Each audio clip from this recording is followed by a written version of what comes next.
Olá pessoal, na nossa aula de hoje nós iremos continuar realizando questões que envolvem problemas de movimento vertical. Então na aula anterior nós iniciamos o exercício com essa questão. Um corpo é lançado do solo verticalmente para cima com velocidade inicial de 20 metros por segundo, desprezando a resistência do ar e admitindo a gravidade 10 metros por segundo ao quadrado, encontre. Então, na letra A, nós encontramos a função horária da posição. Nós vimos que em todo e qualquer movimento vertical, as mesmas regras de movimento uniformemente variado valem para esse tema. Então, para calcular e descobrir o valor da função horária, nós descobrimos que basta utilizar a fórmula do sorvetão. Posição final é igual a inicial, mais velocidade, vezes o tempo, mais 1 sobre 2. No lugar de aceleração, nós colocamos gravidade vezes o tempo ao quadrado. Como é um lançamento, a trajetória de lançamento é no sentido oposto à da gravidade. É o oposto da gravidade. Então, nesse caso, a gravidade é negativa.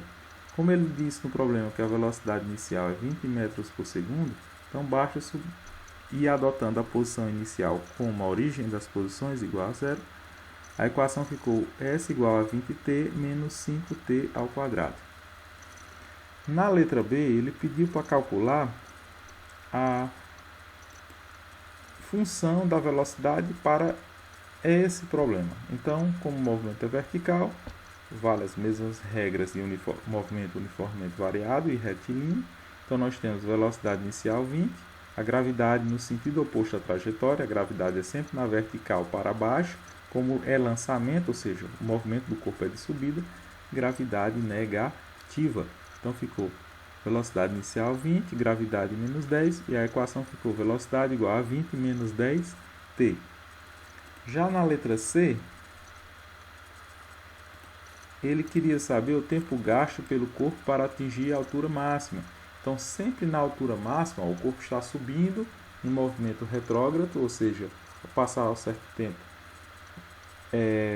movimento retardado, ao passar um certo tempo a velocidade vai diminuindo.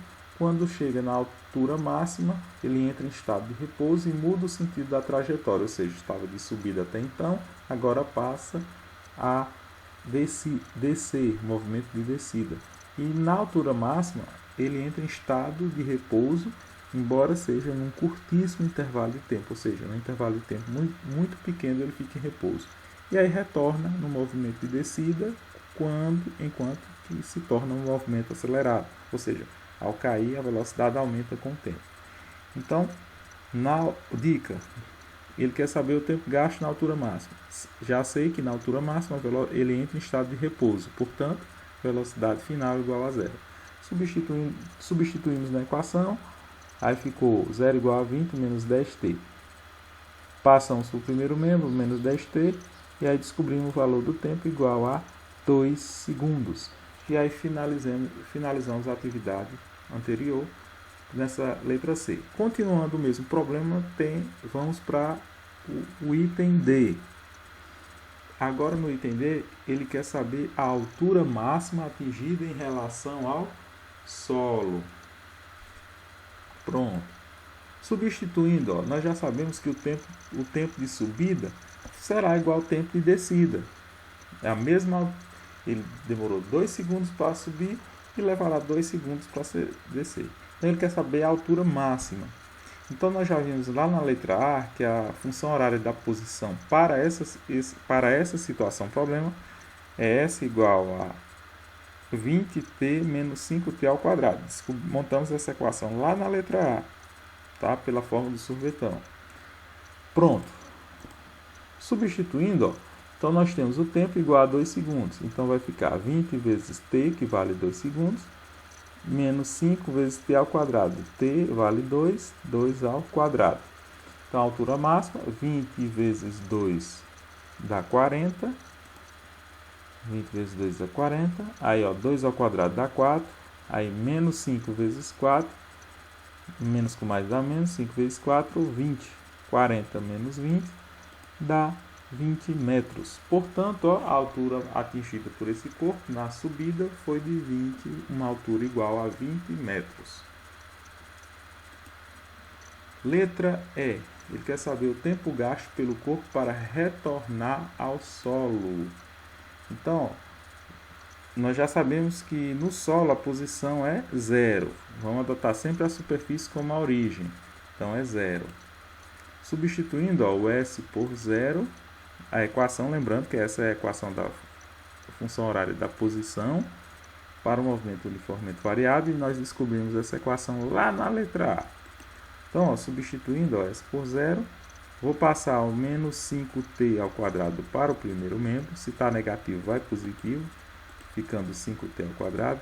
O menos 20, o 20t, vou passar para o primeiro membro, também com sinal invertido. Se está mais, vem menos.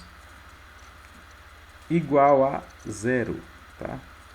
Detalhe, para descobrir o valor do t, tempo, o que é que nós vamos fazer? Como eu tenho a primeira variável t elevado ao expoente 2, nós podemos utilizar a fórmula de Bhaskara, lá da matemática. Aí, igualando, ó, como aqui está 5t ao quadrado, poderia ser, substituindo na matemática por x, ficaria 5x ao quadrado menos 20x. Então, atrás do t ao quadrado, nós temos lá na matemática o coeficiente a. Então, o coeficiente a vale 5. O coeficiente b, que está atrás do x, do t, né? Só t, não tem expoente 2 aqui. Vai ser igual a menos 20, coeficiente b. Como não temos o coeficiente c, que era para vir um número solto, sem variável, não tem, então vamos igualar a 0. Pronto, a fórmula de Bhaskara é b ao quadrado menos 4 vezes a vezes c. O b vale menos 20. Vamos colocar em parênteses, menos 20 ao quadrado, menos 4 vezes o coeficiente a, que vale 5, vezes o coeficiente c, que vale 0. Pronto, fazendo os cálculos, ó, menos 20 ao quadrado é a mesma coisa que menos 20 vezes menos 20, menos com menos dá mais, 20 vezes 20 dará 400. Menos 4 vezes 5 dá menos 20 vezes 0 dá 0. 400 menos 0 vai ser igual a 400. Portanto, ó, o nosso delta vai ser igual a 400. No caso do x, seria, na matemática, menos b mais ou menos raiz de delta dividido por 2 vezes a. Então, nosso menos b vale menos 20. Então, vai ficar, substituindo valores, menos 20. Mais ou menos o delta vale 400. 2 vezes a, o a vale 5. 2 vezes 5. Pronto, menos com menos dá mais. Vai dar 20. Raiz quadrada de 400 dá mais ou menos 20. 2 vezes 5 dá 10.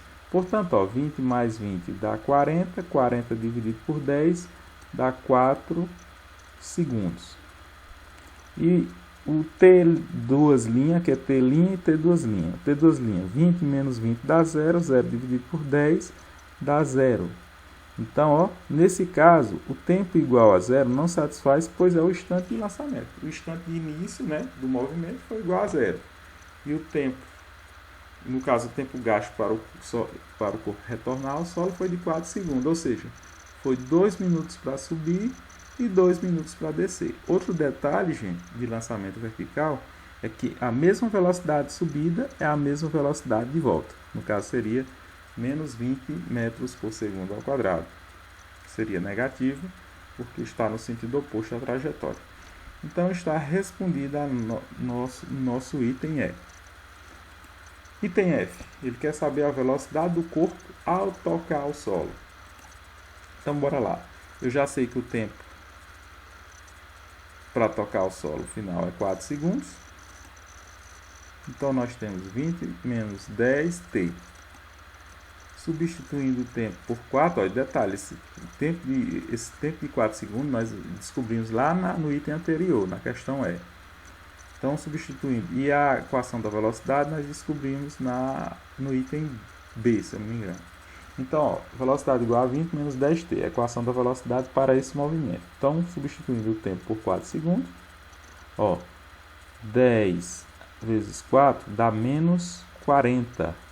E 20 menos 40 dará menos 20 metros por segundo. Então, perceba que a velocidade inicial de subida foi de 20 metros por segundo Ela é positiva porque está a favor da trajetória, lembrando que a trajetória do corpo é de subida, segundo problema, e a trajetória de descida é no sentido oposto.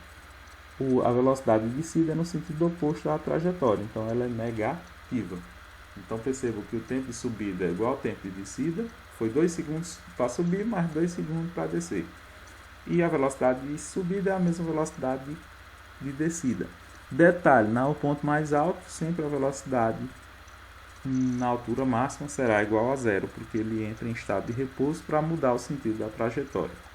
Então, pessoal, resolvemos a nossa questão e até uma próxima oportunidade.